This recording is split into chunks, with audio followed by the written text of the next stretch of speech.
regarding the We're community coming fridge. live. We are live on YouTube. All right. Okay. I'll be back in just a moment. Okay. All right. All right. Chief, do you happen to have your visuals, or do you want me to pull them up? Because I can actually open them and just kind of have them on standby. Yeah, I don't have the visuals. Yeah. All right, I will go to my email box and just get those.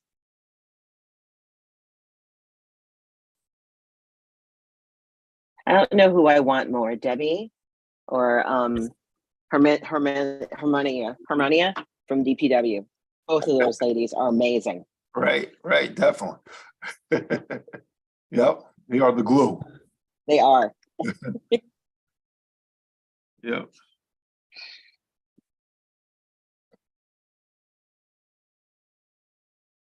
Great. That's one. That's two.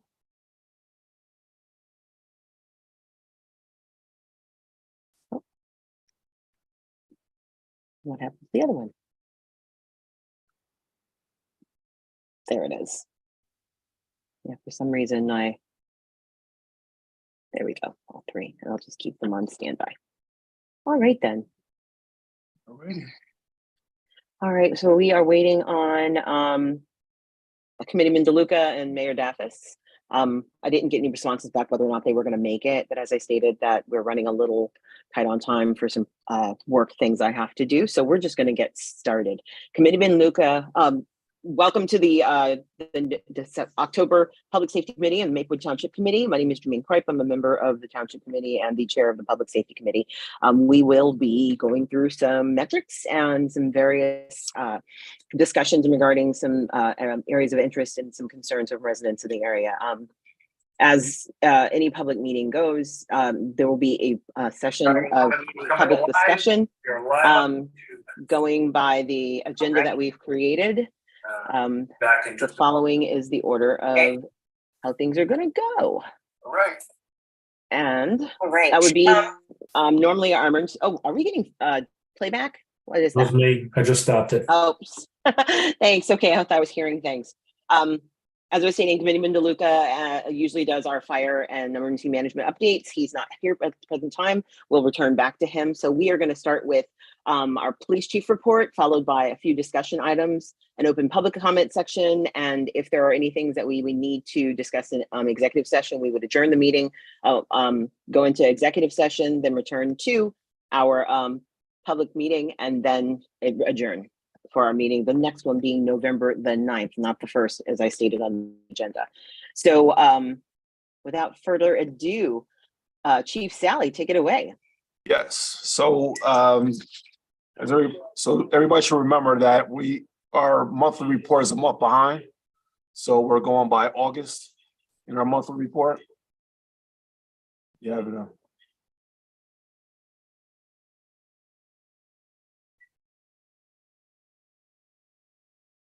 all right, so here is our monthly report for August, and it compares from last year up to August as well. So if you look at the left column, 2022, 2023, we'll move down to robberies. So in 2022, in the month of August, we have 4 robberies. In 2023, we had 0 robberies in August. We had 2 aggravated assaults in August last year, and 0 in 2023 this year. We have an uptick in burglaries. This year we have 6. Last year we had 2. Thefts last year we had 33. We have 21. And auto thefts in August last year was 9 and 4 this month. And if you look at the year to date, burglaries are up. So I'm gonna focus on burglaries because those numbers are going up. In 2022, we had a total of 18 for the year up to August. This year we have a total of 24. The reason for that is these type of burglaries we are getting are they're trying to get the vehicles, are still high-end vehicles.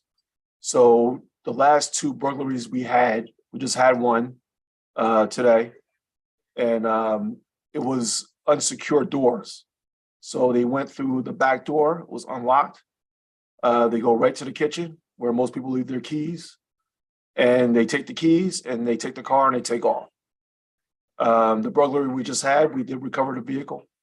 Some of these vehicles I think is for resale because we usually find them in the port. This one in particular we found in down in Elizabethport. We had one earlier this year where we found it in actually on a shipping container. So these are the kind of this is the kind of burglaries we are receiving. Looking for high-end vehicles, unsecured doors to get in when people are sleeping, and by the time we get the report, they're long gone. So it could happen between people typically go to sleep around 10, 11, and then they wake up in the morning and it's gone. So we had that window. I met with my supervisors today, and I directed them that we will have extra patrols and extra details in the areas where we believe these burglaries are taking place. So our detective bureau has been able to clear some of these cases. As far as 24 burglaries, we have 12 arrests in these burglaries. So we are investigating and coming with arrests. Thefts are down. Auto thefts are down by 50%. So that's very important. I think a lot of the reason is people are not they're locking their doors, they're turning their cars off, and and so on. And robberies are down. We had a robbery the other day. It's actually a domestic violence case that happened on Venice Court. So it was it was known to the person. Being a domestic violence case, I won't go any further with it, but we did make an arrest today. We arrested the suspect. So they've been charged, and that was wasn't a random one. It was it was part of a domestic. So that goes for the August matrix. Again, if you scroll down, that's what I was discussing. Just the burglaries. Oh, the first burglary there, Bank of America. We made an arrest today, so we made an arrest for that. So guys are out there and they're doing an investigation. He was involved in something else in another township. We were able to link the two jobs together, and he was arrested today for the Bank of America one. So we can scroll down a little further. So that's pretty much a summary of all the burglaries. The larceny and thefts, we still have some vehicles that are unlocked, and they go in and they take whatever's inside the vehicle. So in August we had 4 reported auto. We have 4 reported auto thefts, locked, as you can see, locked and unsecured of all of them. We had 21 thefts. We made either identification or arrest in 7 of them, and these are usually your package thefts, your shopliftings, your unlocked vehicles where they go in and take things. Okay. Well, it's good that there's a change in pace with the auto theft. There's only one unsecured one. The other ones were locked. So yes. So I think that's why we're getting that over the 50% decrease in stolen vehicles now. Yeah, so, the message is getting out, Chief. Right. And yeah. So scroll down a little further. Go down. This is pretty much what I was reporting. It's just they put it in a different way in this graph. And I'll scroll down further to part 2 crimes. These are less sex offenses is serious, but as you see, we got 0. Disorderly conducts, 36 year to date. Weapons offense, 1 year to date, which is pretty good. And simple assaults, 39. And those are the part 2 crimes. Okay, we scroll down further. There were 5 juveniles that were go up a little bit further. I'm sorry. All right, there. There were 5 juveniles that were guided through the Station House Adjustment Program so far this year. And so we still are doing the Station House Adjustment Program once we have if we have juveniles that are eligible for it. Now, if they're doing a more serious crime, we might not be able to put them through. But we clear everything with the prosecutor's office if we're able to do it. We make a call anyway to the prosecutor's office. no matter how serious it is or not. And then if we get the okay, then they go through the state chancellor adjustment program. Let's go down a little further. Okay, that's just breaking down juveniles and adult arrests. Okay, this is pretty much what I was talking about. August 2023, the township of Maplewood, decrease in crime. Another breakdown. So that's pretty much it for the month of August. And that concludes the matrix for that.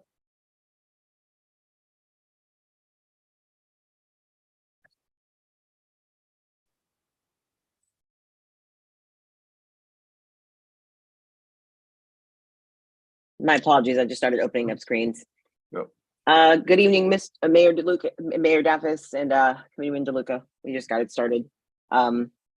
Chief, in your conversation, or at least a part of your discussion regarding the juveniles, and maybe this is something that should go under discussion items, the incident that happened at the football game between Irvington and Maplewood. I don't know if anyone was referred or if that was taken care of on site, but there was an incident where there was a fight in the stands. I believe that was taken care of with the school. The school Okay, handled so the that. school handled it. Yeah, well, we weren't like, it didn't come through us. Okay, good. Yeah. All right, and so we have your overtime report. Overtime report, okay.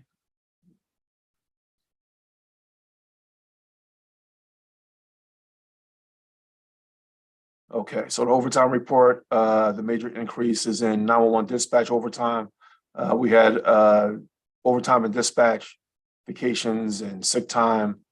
I believe we did correct the sick time problem.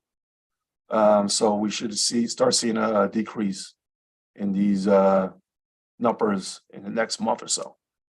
Yeah, we can kind of already see it with the 0.37. I don't think we've been in the point anything. Right, right. Number in Yeah. quite some time. Yeah, and I don't really want to go over individual officers that are out, but most, if not all, are back. So that helps us. And we sworn in 2 new officers today, and they go into the police academy tomorrow. So Excellent. we'll see when they graduate in 6 months, and then we'll be ready to go with filling those slots. Okay, excellent. Did anyone have any questions for Chief Sally in regards to the reports? No? Excellent. Committeeman DeLuca, we had kind of skipped past your section with Office of Emergency Management and the Fire Department. If you are able, would you be willing to jump on and give your report?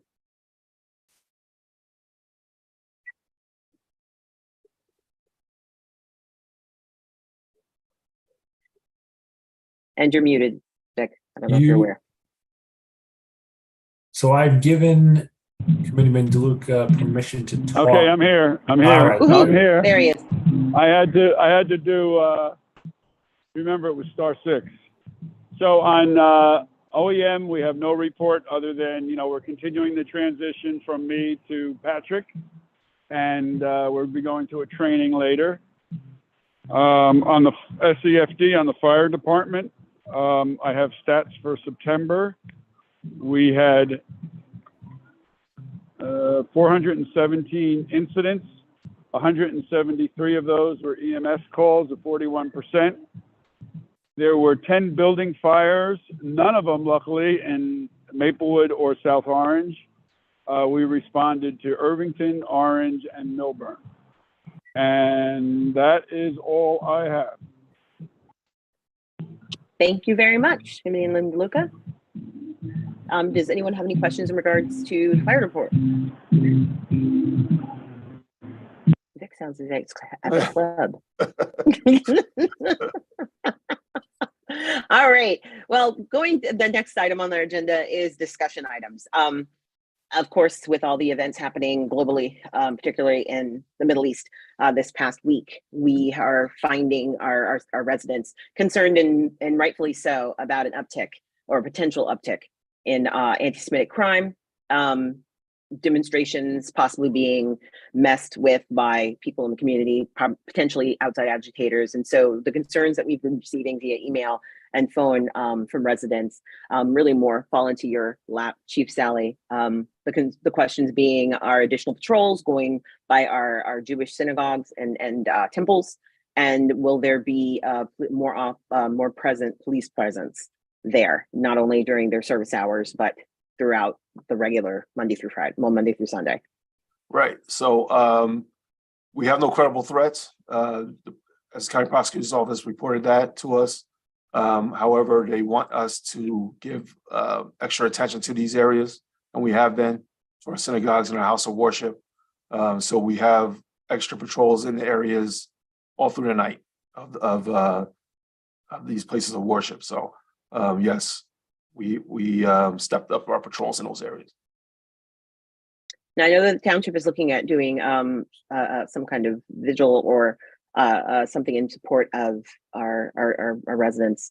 And I don't know if that you could report on that, Mayor Daffis, if that has something still in the works, if we have a date in mind or whatever, but if there's anything in particular that we need to be aware of for safety wise, that would be wonderful if you could report that. Certainly. Can you hear me okay? Yes, we can. Yes, we can. Excellent. There isn't a gathering in the works at the moment. We are being guided by our faith leaders in South Orange and Maplewood. They do not recommend a gathering at this moment, even one that is not a rally or a demonstration or a political one in nature. They're concerned. They are instead at this moment in time, and this I believe will change. But in this moment in time, they're focusing on their respective congregations. They're holding listening sessions, healing sessions, their own individual respective gatherings. And we do not have something planned for SOMA or MAPSO. Like I said, we've been talking to our faith leaders. We want to be guided by them. We want to have their input. I know that residents want to see something. They're thirsting for a gathering. They want to see all of us come out to support them and stand with them. And we understand that and appreciate that. And that is probably going to happen. We just need a little bit of space this week. And when that does happen, obviously, we will inform and report it widely. At this moment, there isn't such a gathering planned.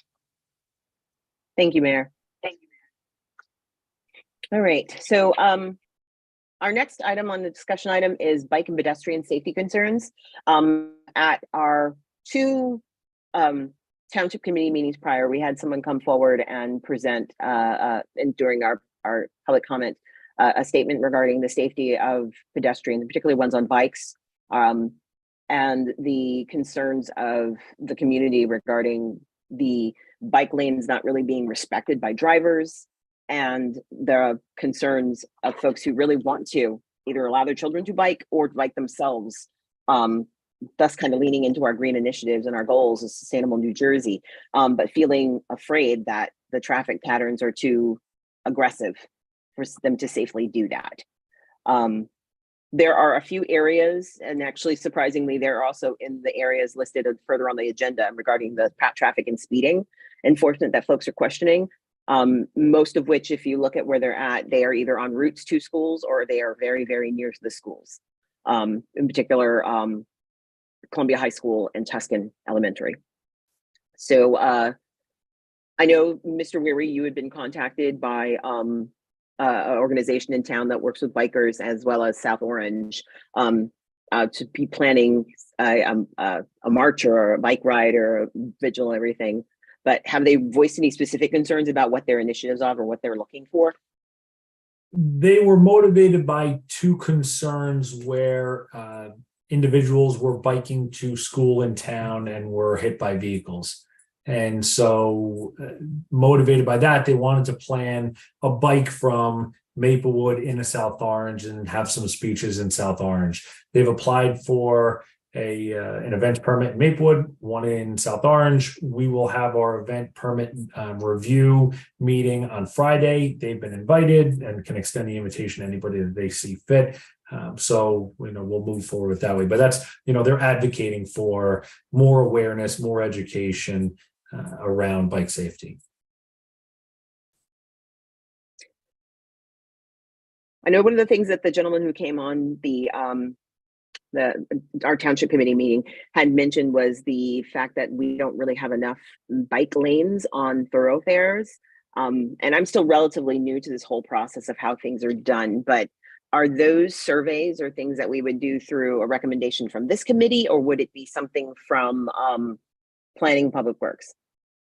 So there's already been there was a study done around bike lanes and how bikes would best move through the township.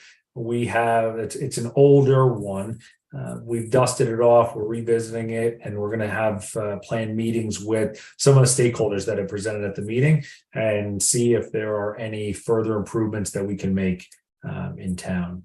And who would be involved in that? I think to start out, it will be administration. I know that Councilwoman Engel or Committeewoman Engel had expressed interest, and some members of the public, and definitely engineering, public works. Okay. So I guess as things progress, if you could keep us informed so that we can let the community know. I know that in some of the neighborhoods, particularly on Wyoming and on Ridgewood, where the stripes on the side of the road, which I believe are for parking, are very narrow. Those areas still tend to be dually used by both runners as well as bikers, because if people are walking on the sidewalks, then they can't be doing both. They're just not wide enough. And in both cases, enforcement of speed and enforcement of aggression is a concern. So, Chief, I don't know what you've seen as far as like reports back from your lieutenants or your watch commanders and such, but the particular locations that have been mentioned have been the Rutgers and Burnett intersections. Pedestrians, I've witnessed, even on my own, driving in these areas, have to play, and I hate to use this analogy, a game of Frogger just across the street, even though there are definite lines that stop, and that New Jersey has a law in place that says if a pedestrian's in the crosswalk, you're supposed to wait for them to cross. And I've had to pull my car into the intersection to allow people to cross because it doesn't happen. And that's happened multiple times at Rutgers and Burnett. Tuscan and Prospect, people roll through that after school hours. And I watch them almost clip cars constantly. And Parker and Boyden, we received in our mail a few weeks ago a video from several angles of a car that basically sped through the lane and leapt the curve and drove into someone's yard. Right. Because they are just, the lights and they've got places to go. Right. And so are there plans in place, or have there been things put in place to, at those times, get officers to be present more? Because sometimes just a car sitting there is enough of a threat. Yeah, so the Parker and Boyden area, I did see that video. We did assign patrols in that area of Parker, Boyden, and Parker, Orchard, Parker, Lancaster, up and down. For the last 2 weeks, we did probably 20 radar details in that area. We issued 4 tickets speeding, and now this week we switched it and we put the traffic trailer there. So just to monitor to see if it if it's a deterrent to slow that traffic down.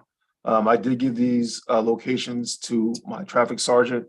We did have a supervisors meeting today with the supervisors, and they are informed that they are to do radar details in those areas, and they will be checked to see if they're being done properly and if they're able to observe traffic violations in those areas. Yeah. So we have several details going on in that area. Do we have any additional pedestrian signs like the ones you sometimes see on Prospect? I believe those come from DPW. They come from DPW. Right. Okay, then I'll reach out to Mr. Kittner in regards to that, because I know that there used to be set on Rutgers, and I know one of them got ran over. But if you give me put them back locations up there. If you want to give locations, I can make sure that if they were previously there, that new ones get put in. Yeah, and because we also used to have a string of cones that led up to that intersection that reminded people that there's a stop coming. Mhm. Okay. All right, yes, I will forward those intersections to you, Mr. Wary.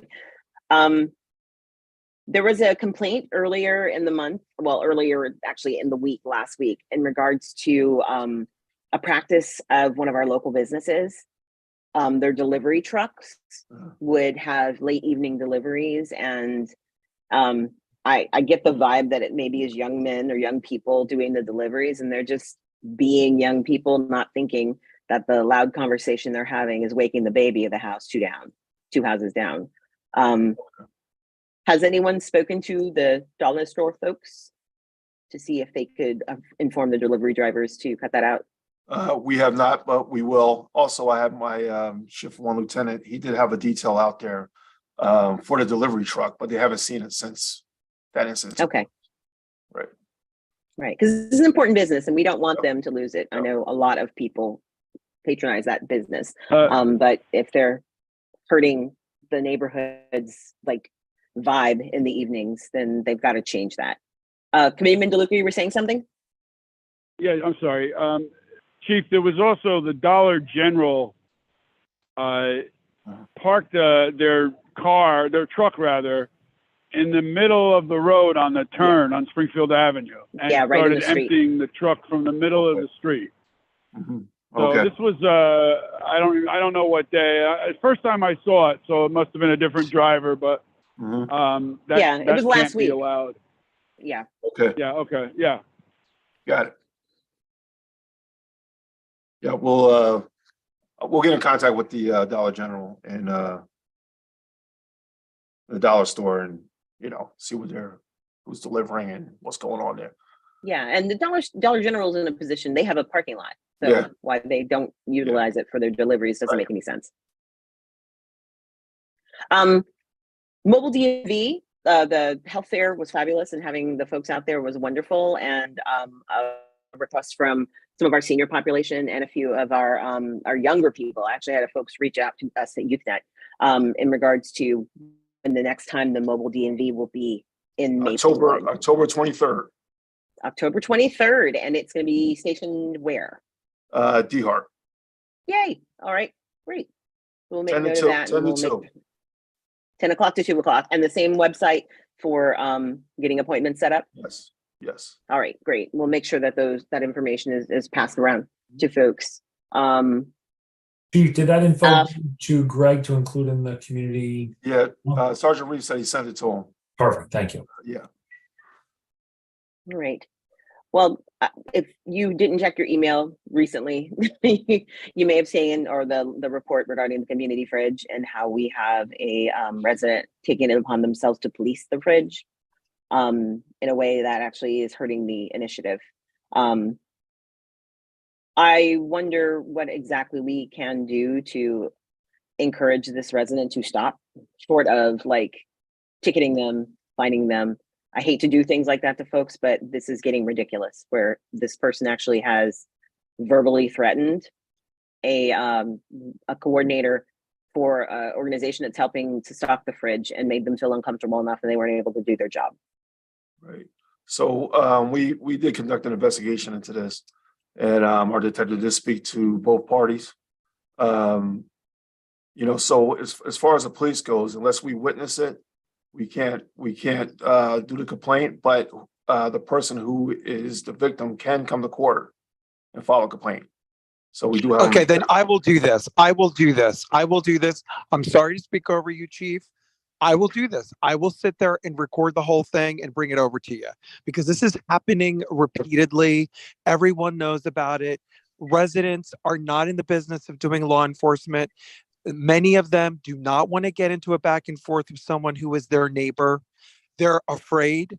They don't have the time. They work. They have kids. They're juggling job and daycare and family care. They don't have time to come down there and do the report. So I will do it. I have seen it. I have talked about it. I have emailed about it. Hallelujah. Let's get this done. This is criminal. This is criminal now. This is It is. It was harassment harassment. and Now yeah, it's criminal. assault. Now it's township vandalism. I mean, this has got to stop. Right. And the thing is it's also escalated. This person has felt empowered because nothing has been done so far. So thank you, Mayor, for stepping forward and making the decision Mayor, to do that. you might want to get somebody else besides you or be Yeah, but incognito. I was going to say, make sure you have some support there because there might be a he said, she said thing there too. Don't worry. I grew up in Philly in the 70s. I'm good. There you go. So has anyone spoken to this person? The person Yes. who made the report, from my understanding, actually spoke to this person. There have been people who have been at the No. I fridge mean spoken from to the this town, person. From us? from the town. I have not. Yeah. I thought Mayor? administration spoke to him. Mr. Wary, did administration not speak to this gentleman? I spoke to him early on and I asked him to come in and sit with me so we could understand his concerns and address anything that was legitimate. He declined me. He doesn't really want to engage in any productive way regarding the fridge. He only wants to take efforts to undermine its effectiveness. Great. So Then he's going to do- get what he wants. And we don't have any evidence that he tampered with it or anything like that. We don't have fingerprints or anything like that. Fingerprints on Do we, what? Chief? Fingerprints on fridge. what? On the refrigerator where they There's a lot of where someone fingerprints on the tampered fridge. Everybody No, touches. no, no. Yeah, I they're- understand that, Chief. I understand that, Chief. But someone was messing up the thermostat. Yeah, somebody reached back.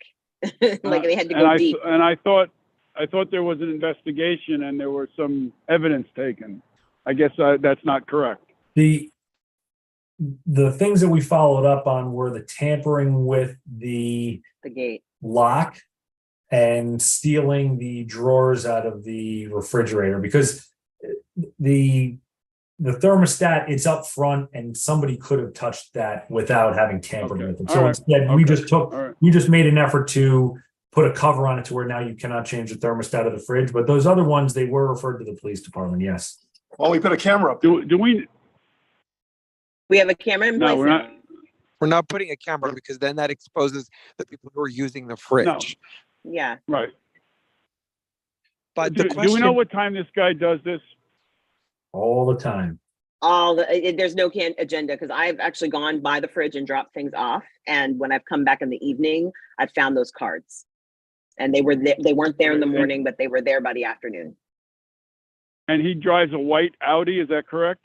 Yes, and he usually parks nearby. I'm not sure if it's an Audi. I have a Okay. license plate All right. number.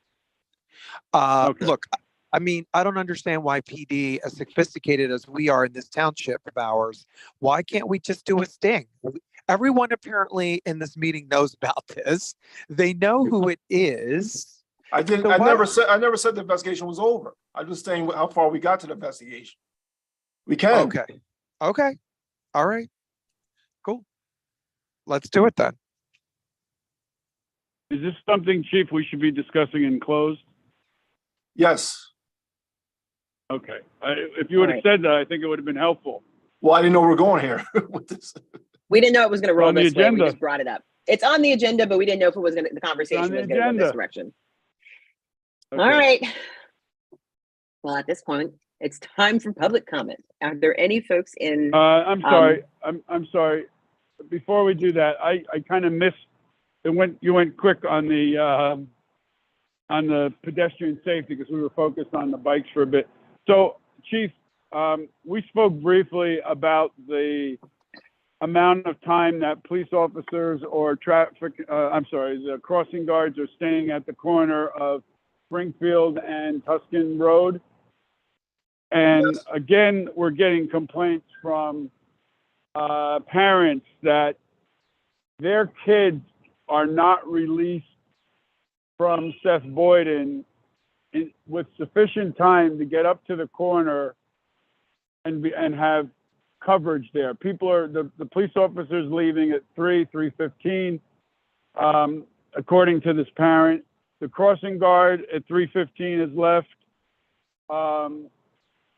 it's taking them time to get their kids from school. Teachers are not always prompt in bringing kids out. And so by the time they're walking their little kids up to the corner, there's no coverage. So can you take a look at that, or have someone take a look at that and do an adjustment if necessary with the time? Yeah, definitely. We have been adjusting times, but this is the first time I'm hearing this complaint since we made the adjustment. So we can make another adjustment if we have to. Well, this was given to me on, let's see, on the 5th of October. October I don't 5th. know if you made it. Well, we Yeah, did make adjustments so since then. Okay, maybe you've solved it, but, okay. Yeah, but I wrote down All the time. right, well, if not, I will check with her again to make sure. I had invited her to tonight's meeting, but I gather there's nobody in the audience other than I was. We do There have are one two member of the attendees. public. That's who Okay, won, well, yeah. maybe she's gonna speak. Maybe she's gonna Okay. speak, so, okay. Yeah, we can always make the Thank you, adjustment. that's all I have. And Wow. just, Ms. Kripe, I just want to mention one other thing about Rutgers and Burnett. This morning at the Engineer Public Works and Planning Committee, we authorized the engineer to conduct a, what's called a warrant analysis, to see if a traffic light is warranted at that corner. So he will engage our traffic consultant to look at speed there, crashes there, pedestrian flow there, and volume, and then they'll present their analysis to us, and also the cost. Just so we know, a traffic light costs somewhere between $300,000 and $500,000. $1,000, yeah. So, yeah, so we're going to get that information, and we're going to see if that is warranted, or if there are other steps, for example, putting a blinking light there as opposed to a full traffic light. So I just want to let you know that that's happening. Would you be able to answer a quick question regarding that? Is that something that is that analysis also going to look into if this light was put in here, where they predict traffic would flow to? Because there aren't a lot of wide roads in that neighborhood, as you know, being a resident of that neighborhood. Where's the traffic going to go? Well, that was, people, it is a problem because people will not want to wait on that light, particularly Right. coming up Rutgers, and then there's no other way to get up, because if they come up Tuscan, there's no left turn there. Mm-hmm. So, and this is what we want to have a conversation. We want to get an analysis of the number of cars, and they'll give us some information as to what they think the traffic, how it will be affected, and how people will look at other roads. And we'll have that conversation with the residents, because to be honest, I don't think the people who are the most vocal on this want to be sitting at a traffic light on Rutgers Street when there's no cars on Burnett. Right. And so they're going And to there's avoid also- that, or they're going to go through that. Right, and there's no sidewalk on one side of it as well, so. Committeewoman Adams, you said something?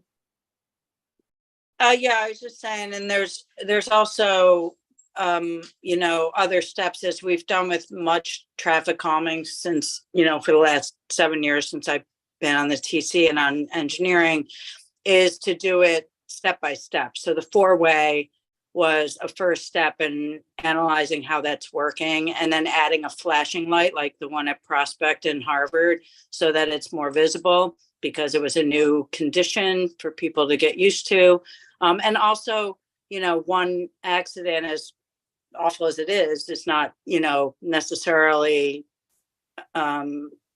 sort of convey what's going on. I think the conditions there are much safer than they were. But, I think it'll step-by-step analysis to do what's necessary, and not have the unintended consequences of people taking alternate routes down other streets, and then we suddenly start getting traffic calming requests for other streets because they're avoiding a light. That always happens too. Right. So it's a process. Yeah. All right, thank you. Any other questions or comments in regards to anything on the agenda we've covered so far? we might have glossed over or not covered in enough detail. Nope, looks good. All right, Mr. Wary, we are opening the public comment. Very good. We have one member of the public with us and they have their hand raised, so I will promote them to panelists so that they can speak.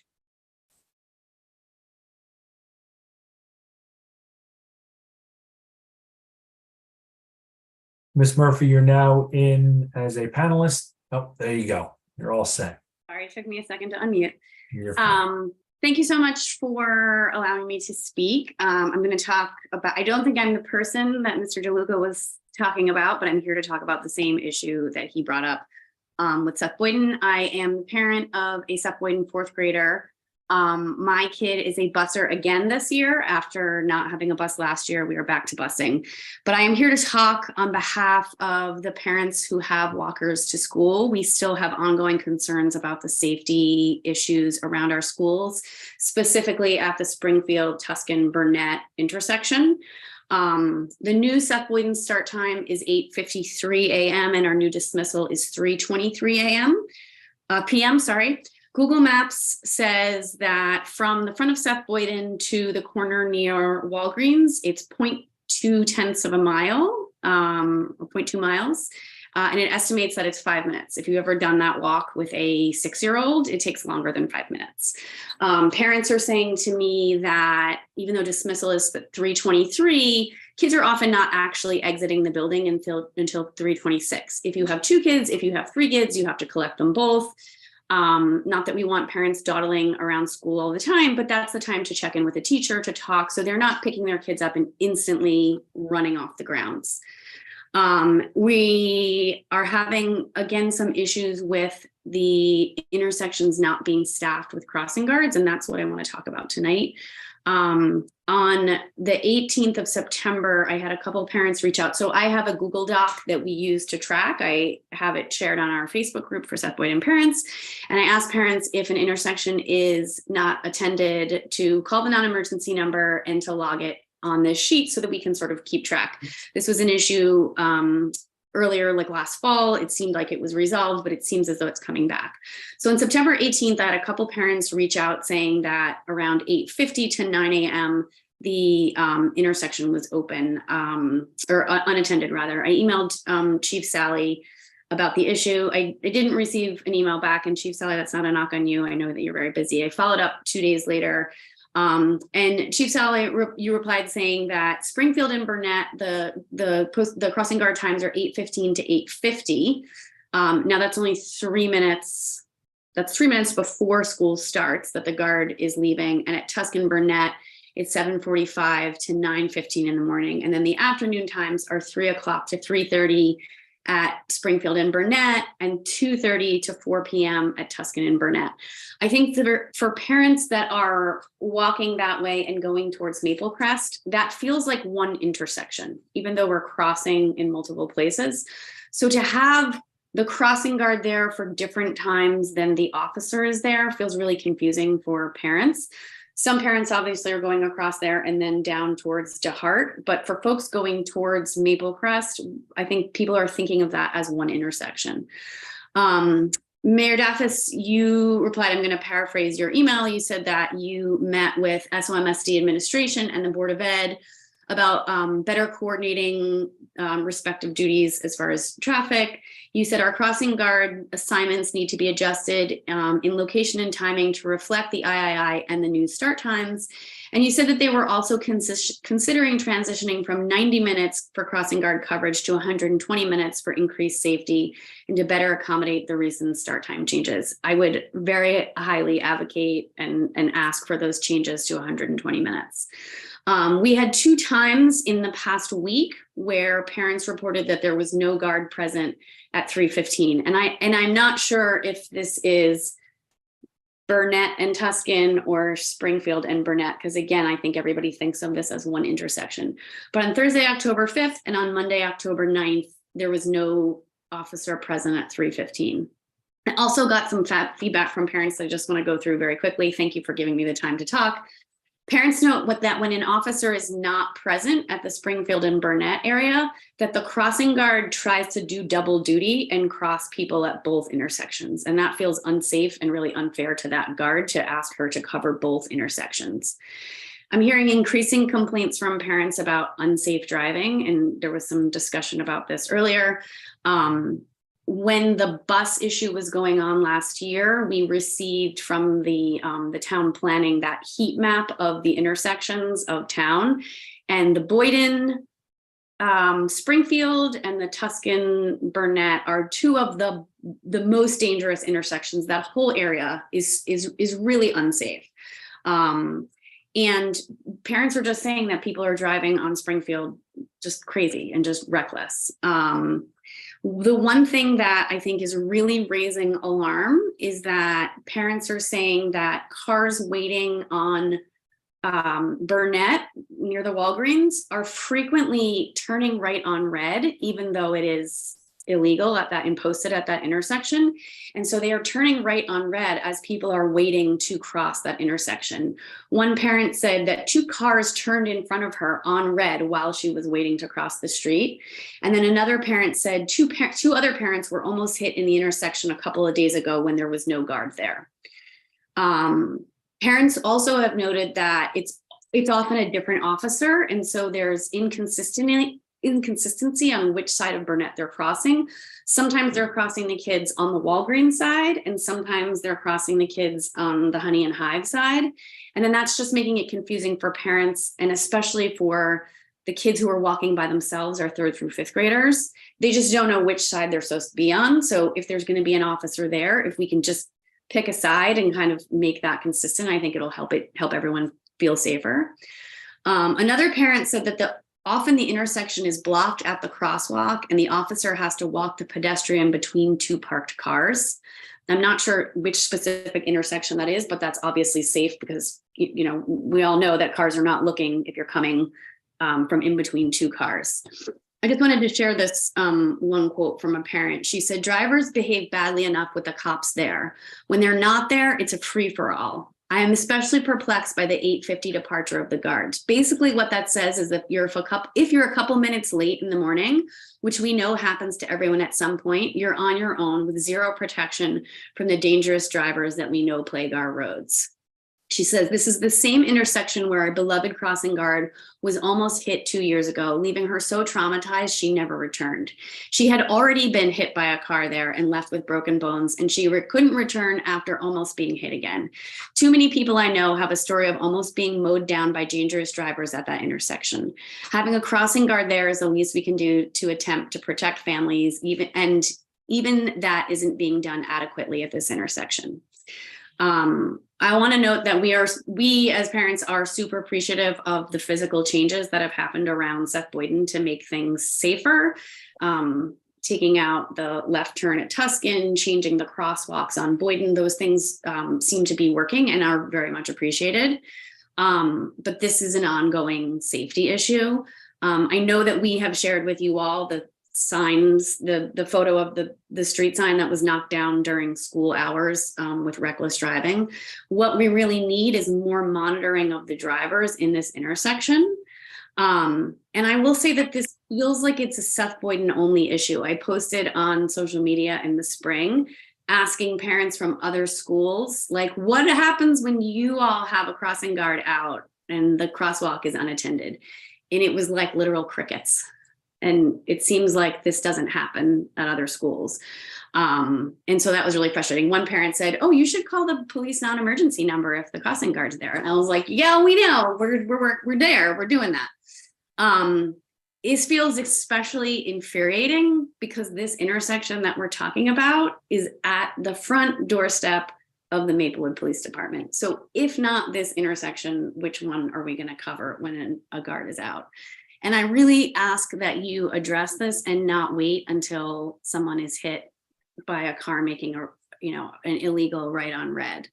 To sum it up, I have 4 things that I think we need. Number one is make the Springfield, Burnett, and Burnett Tuscan guards all the same time. So however long the coverage is there, can we have the guards at both intersections at the same time? Number two is I echo what Mayor Daffis said, to extend the hours to make the times work with our new start times.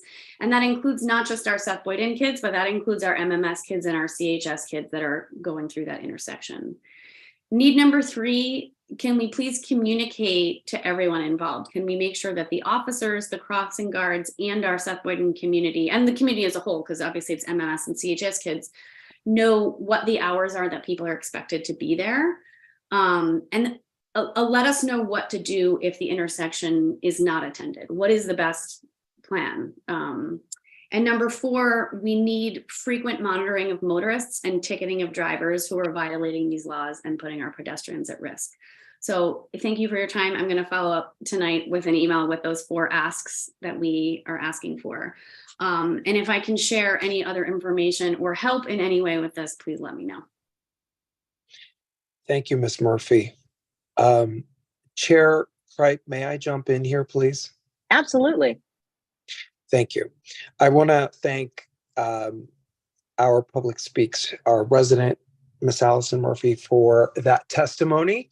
Very comprehensive and, very important that we cover all those bases. So I want to ask Township Administration about the 2 issues that relate most directly to this issue at this intersection. And by the way, we have these concerns at other intersections, whether or not people reported it on some group or not, because I get those emails too. Number one, we had asked Township Administration to look at the feasibility of extending coverage. That's part A, but part B is also where we don't have adequate staffing and where police officers need to fill in, which takes them away from doing detail and being law enforcement officers, which we want them to be, as we just heard from testimony. We had also asked administration at the same time to look into a third-party arrangement. There are agencies out there that provide for substitute crossing guards, either when crossing guards are out or as supplemental agencies for crossing guards, because we know that we don't have enough crossing guards and it's hard to get them and hire them and recruit them directly. So we had tasked Township Administration with looking into such an arrangement. Other townships are dealing with the same thing, and other townships have reached out and engaged in this manner. So I'd love to hear from Mr. Wary about those 2 items, if there's any update.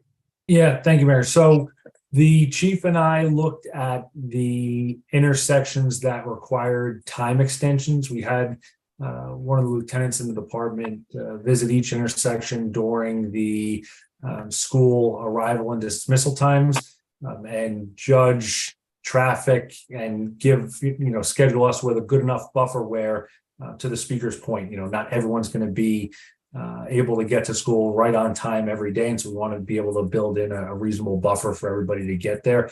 And we'd adjusted times based on that feedback. We can continue to do so, we should continue to do so. I'm sure the chief and I will speak about what the appropriate length of time is for the intersection here in question.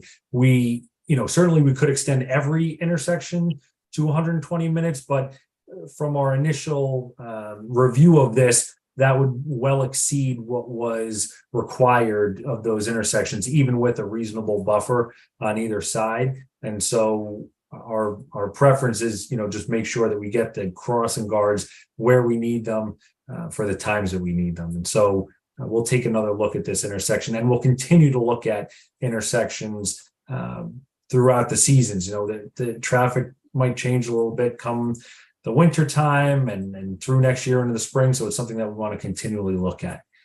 The second piece about crossing guards, the chief can speak to this more, but he's been reaching out to his counterparts in other police departments, as crossing guards are typically scheduled by the police departments, and he has the names of a few companies who do this. He's spoken with other chiefs and other departments who manage this, and we're looking at a few options. One where we contract out for all of our crossing guards, and the other where we contract out for just a portion of our crossing guards. Let's say we know for the year we're going to be, we need an additional 6 guards. Can we just do those 6 guards for the year?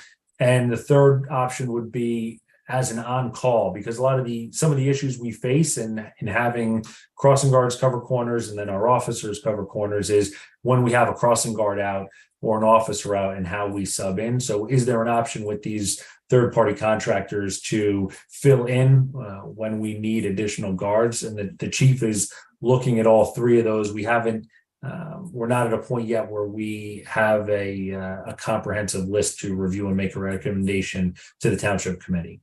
But the chief should speak a little bit more to that.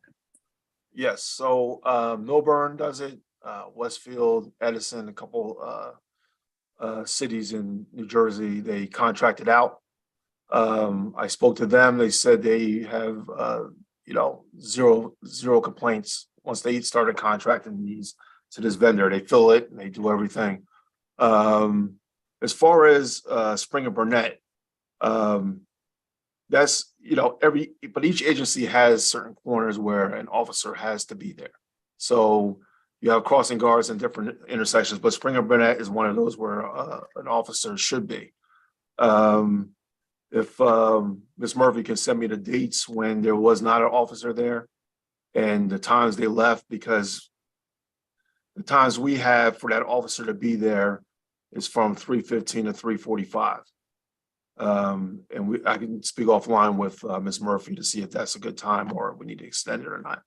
But as far as these other outside companies, I think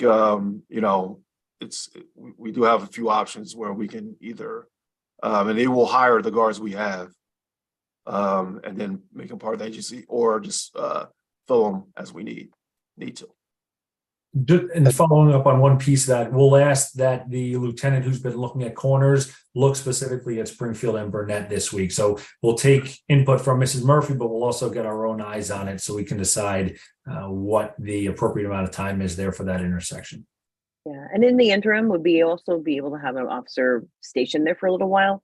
I take that intersection occasionally, not as much because I try to go to the fridge. That's the other direction for me from my house. And I've noticed when I've been there, because the light is not as long and there's more cars trying to get through there, that people will actually put themselves in the intersection. As Ms. Murphy stated, they cross the sidewalk and basically park their cars into halfway of the lane and halfway on Tuscan and halfway on Burnett and halfway on Springfield. And nothing is ever done. They just sit there.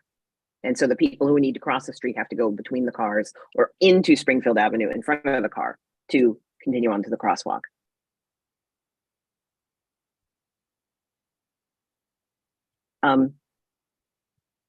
So Ms. Murphy, you'll reach out to Chief Sally and have that conversation. I will, absolutely. I'm happy to share this info. And Chief Sally, I would love to hear from you, like, what's the best course of action if a parent gets to an intersection and there should be a guard there and there's not? Like, the reason I was emailing you is that Chief Duvall had said to us when this issue first started, I was saving up these, when things would show up on the Google Doc, I was like saving them for these public speak meetings. And he said, don't save them, just send it to me, just email me when it happens. But I don't know if that's the best route. Like if we're coming across intersections unattended, what do you want us to do to help you note them?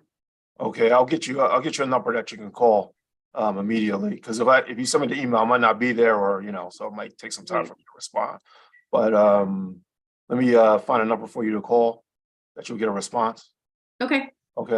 Yeah, I'll follow up with you by email after this. Yep. Thank you. Great, Is it possible to get more traffic monitoring of these people that are making rights on red? I mean, that to me is the most dangerous. So during those times when the kids are walking to school, most of our officers are on corners. So we might not have the person to monitor that. They might be on a school corner at that time, somewhere else.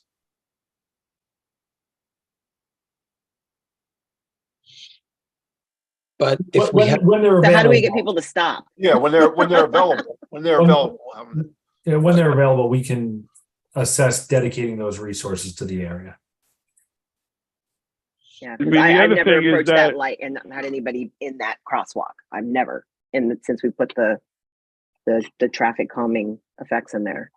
There's always somebody on the crosswalk.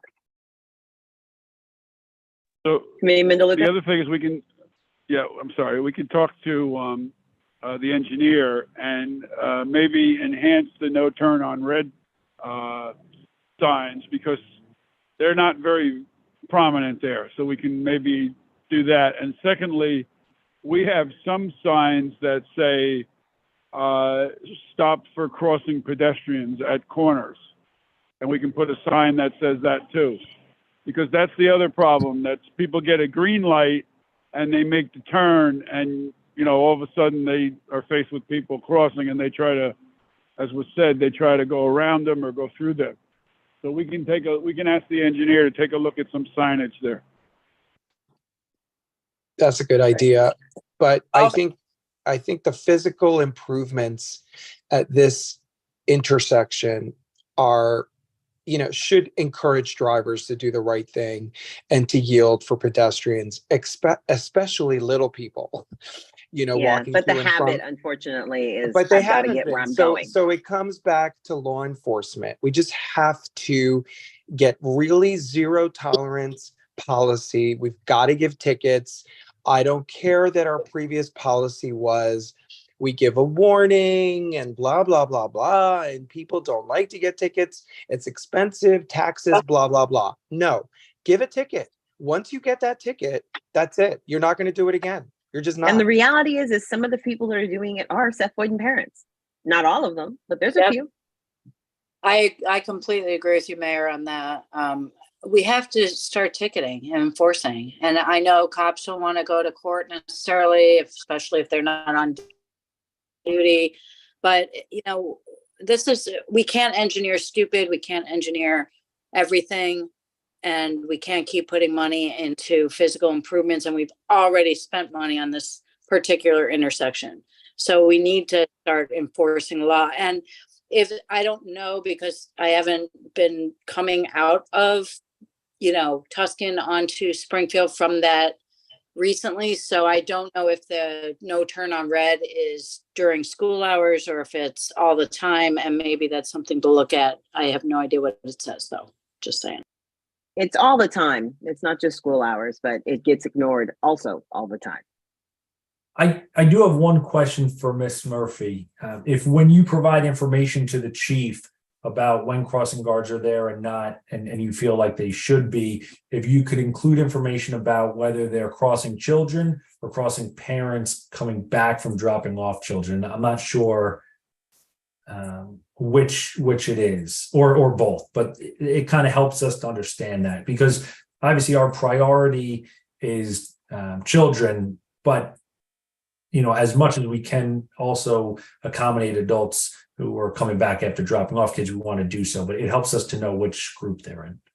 Yeah, that's great. And like I said, I don't have a walker. I mean, I'm here advocating on behalf of these parents. So I don't know those exact times, but I will ask. These parents are very motivated to get this fixed. So I know if I put a call out saying like, what time are y'all usually walking back after you've dropped the kids off? I can absolutely get those times for you.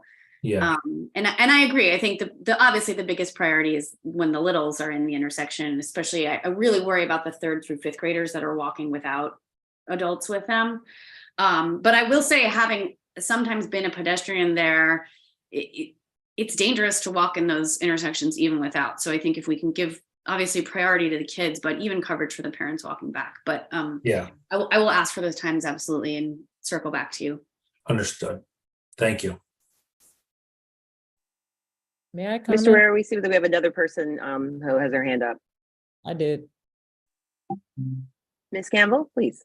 Yes, thank you. I wasn't sure what to do about, because I'm here for representing the Community Board on Policing, but I actually have a comment, I think, as a citizen. So I just wanted to go back to the bike discussion about traffic not respecting bikes and pedestrians, and one, to endorse what you all said. And I have a 13-year-old. He and a group of students are trying to walk from Hilton, or ride their bikes from Hilton to Maplewood Middle School. I think if you do an event around bike safety and pedestrian safety, it would be really helpful to include awareness raising material or messages that are not only for the vehicles, which I think, I mean, I wholeheartedly endorse everything that's been said. As a runner, I get it too, but also about the rules for bike safety. So, I mean, I also observe kids who are riding on the other side of the street against the traffic, kids and adults, I shouldn't say kids, people who are riding in the middle of the street, on the other side of the street against traffic. It forces cars to then have to do weird things, and that creates another kind of safety issue. Also, I've seen a proliferation of motorized bikes on sidewalks, particularly on Springfield Avenue. I don't know the rule on that, but I'm assuming that if you have a motor, you shouldn't be on the sidewalk. So it would be helpful to clarify. Maybe that's a thing to just clarify the rules. And again, I don't know about signage or what, but since all these motorized bikes are kind of a new thing in the last couple of years, it might be helpful to include some education on that. But just kind of overall safety, and what children should know. I know in Maplewood, the rule is, I think at 14, you have to be in the street, because my daughter, 3 days after her 14th birthday, was on the sidewalk and was hit by a truck. And it was ruled her fault because she was on the sidewalk, because she was 14. So I just want to just reiterate that. I also want to add to the list of the intersections you all were talking about, Rutgers and Springfield Avenue. You mentioned Rutgers and Boyden, which I live very close to. And I just want to add Rutgers and Springfield, which is that sort of weird like that. And I don't know about when that building that seems to be hanging over Springfield Avenue is going to be finished, how that's going to affect things. But it's just something else. And, there's the car auto place, and they're always parked on the sidewalk. So I see kids all the time walking to school when I'm out and about, really having to kind of navigate, and there's no crossing guard there to my knowledge. I don't know, but they're always having to navigate that, and it's totally unsafe. Overall, I just, I don't see the fridge thing that much, so I'm not actually aware of what y'all are talking about, but I'm just reminded, and maybe it's because I'm getting older, but there just seems to be an absence of decorum. Just an absence of not even courtesy, but like I'm gonna run that stop sign or that light if I can, because I can. On the Rutgers Boyden intersection, I know it's Union, but if you go down to Laurel, Boyden, Burnett, there's that kind of series, and you just see cars just running the red lights there too. So it's just like I'm just gonna make it through. And at night, it's the the zoom zooms and there just seems to be, cars are running stop signs with crossing guards there, so I guess, I don't want to go back all law and order. I feel compelled to endorse the idea of perhaps having a time frame, a month, when it is, hey, we're ticketing every violation, so that the message is sent that, this is not okay in the township. And I'd be the last person to say that, because I really hate it when people who can't afford it get tickets that they can't afford to pay, and then it leads to all kinds of things. Maybe it is a month of warnings and then a month of tickets. But I'm also mindful of your overtime report, which seems to now have come into something, we're positive on that. And I'm mindful that that's going to probably increase your overtime costs. So I just want to acknowledge, I think this is, the fridge thing, the increase in burglaries and the car thefts, although the great decrease is awesome to see in all the other crime areas.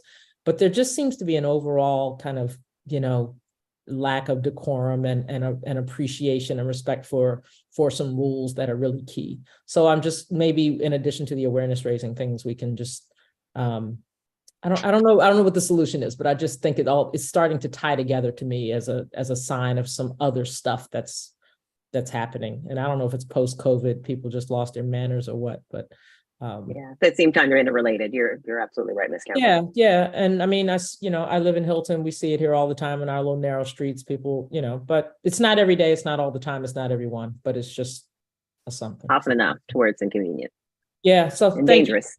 And right, and dangerous. And again, as a mother of a teenager who has lots of friends who want to all play in the street and ride their bikes, and ride to school, which is the best possible thing for them to be able to do, right? To ride their bikes and get that exercise and be out there.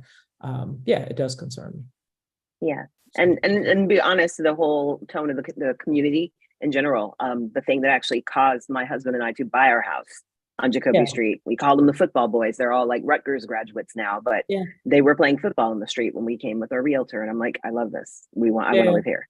Yeah, and if I can just add, I mean, and thanks to whoever was involved in cleaning up DeHart Park with the tennis courts, although, a curse on whoever put pickleball over there. But Don't say that. That's why it rained every Saturday. But, also there, I mean, I bet if I go over there right now, it's dark. We need lights in DeHart Park for sure, because if I go over there any given night, there's people hanging out in the parking lot, they're smoking. There are people in front of my house the other night smoking weed outside. I mean, I guess, it's not really their right to smoke weed outside, but, it's just, I don't know. There's a thing that I'm sensing, and I feel like a little old lady even saying it out loud, but it just, that there's that sense of something changing. And I'm not quite sure what to do without also, at the same time, we have to respect people's rights to be where they're going to be and do the things that are lawful. And just because I don't like it doesn't mean that it's not okay. But those other things that you mentioned, I think, and the traffic, I think, is a big one. So I just want to raise that. Thank you. Well, unfortunately, the parks we can't change because there actually is ordinances in place for the parks to be closed at certain hours. So now that school's the seasons have changed and the sun goes down earlier, we are going to run into situations where there'll be kids who are allowed to be in the park at that time, but it'll be dark. I guess the idea is if eventually we'll get lights, but that's a long-term perspective. Since we have lights we can use on a as needed basis, that's taken care of by the people who actually need it. They pay for them. Thank you.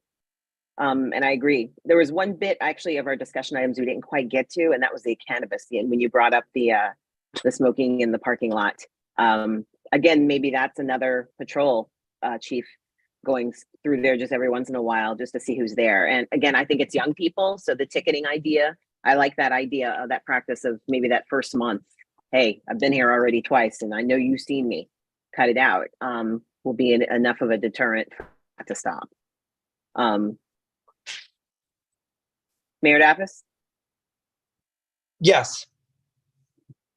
I don't have anything You to add. unmuted. Oh, okay. I thought you unmuted yourself. My apologies. Nope. All right. So I know this was something that was posted and forwarded to Committeewoman Adams, but I skipped it. My apologies for not seeing that on my list when I was looking at it. It is not the first time that we've gotten a letter from someone regarding folks, particularly imbibing cannabis out in public spaces. We know one of the hot spots is the DeHart parking lot, and in particular, two places, the parking lot near the back in the corner, and then over by the basketball courts. Those both places are hot spots. And the detritus on the ground is proof. They tend to also litter. So having an officer potentially going in those spaces, and in the mornings, the letter that we received this week was for someone who was waiting for one of the local cannabis businesses to open, and that their clientele were smoking outside waiting. Where was that? So the letter we had gotten earlier this week. I must have missed that. Was it in the village or Springfield Avenue? The Avenue. Huh. Okay. And I know we'd mentioned and put up signage. I honestly haven't seen it. I haven't seen it in person, but I've seen the leftovers of what's there. So I totally believe the person who sent this letter. Right. So we had a meeting recently with the Apothecarium. And they've changed some managers and this, that, and the other, but there are some core people that still remain with the company. So we had them come to town hall and they met with myself and with Mr. DeLuca, to whom a lot of these things have been reported on Springfield Avenue, Nicole Wallace, our Springfield Avenue Partnership Manager, Mr. Wary, Township Administration, and of course, Chief Sally and myself. And we met with them and we said, listen, we're seeing these things. They have been a good neighbor. For the most part, we haven't had any issues, no public safety concerns. But, this idea that people are smoking on their way to their car after a sale or congregating in certain spots that we've identified for them on Springfield Avenue, how can they be part of the solution? Certainly on our end, we need to do more law enforcement, And spot enforcement, and Chief Sally has already engaged in that detail, and it already has been successful, we're seeing early on. But what can the apothecarium do, right? And so we came up with a few concrete, easy to do solutions. Better education and training of their sales force, their retail sales staff, to educate consumers on the spot at the point of sale, to say that you really can't consume in Maplewood out in the public. Take your product to your car and drive away with it. Take it to your house, whatever. You cannot consume out in the public in Maplewood. Better signage inside and outside of the store. So it's reinforced. The message is reinforced at the point of sale as they're completing their transaction, but there's also signage outside and inside. I believe they've already started with the signage. And then on top of all of that, even adding a sticker on the product itself that requires you to sort of look at the sticker in order to open the product. Remember, these are child safety proof containers that contain the product. And so you really have to literally be reminded again that you're not allowed to consume in public. There's no public consumption in Maplewood. So, we're going to see if that makes a bit of a difference. And I think that PD's presence in the areas that we're already aware of should, address the situation. That sounds great. I'm glad that they're looking at internal things to do. I mean, it sounds silly, but I'm just thinking of pharmacies. They used to staple the bags. It sounds silly, but they used to staple bags closed. But it's a similar thing. Exactly. It was a similar thing. And, they want to remain being a community partner. And they met with us in good faith to work with us and collaborate with us. We're not going to be able to eliminate all uses public consumption, right? There's always going to be someone who does it. But I think we can definitely address the concern that people have on the avenue and in some other areas as identified tonight. All right, thank you. Gina, I think that's a good start. I think we also need to be a little patient. Like, there's liquor's been legal for a long time, and unless you're in New Orleans, you can't really walk around with a drink. So people kind of learn, and now they think, oh, pot's legal. So I think there's a learning curve with behavior just because it's legal kind of situation. But I also think we need to tell the same things to the other cannabis stores for, recreational use. Make sure they're doing the same thing the apothecarium is doing. Yeah. And they'll definitely take the message as far as the clientele from the store better than they'll take it from us. Thank you. All right. I'm looking at our agenda. It looks like we may be moving into an executive session. So, Mr. Wary, oh wait, Katrina, you're going to leave. Ms. Campbell, you're taking off. She's like, I'm not here. All right. So if you're recording, would you mind stopping so we can move to executive? Thank you for coming, Ms. Campbell. Appreciate it.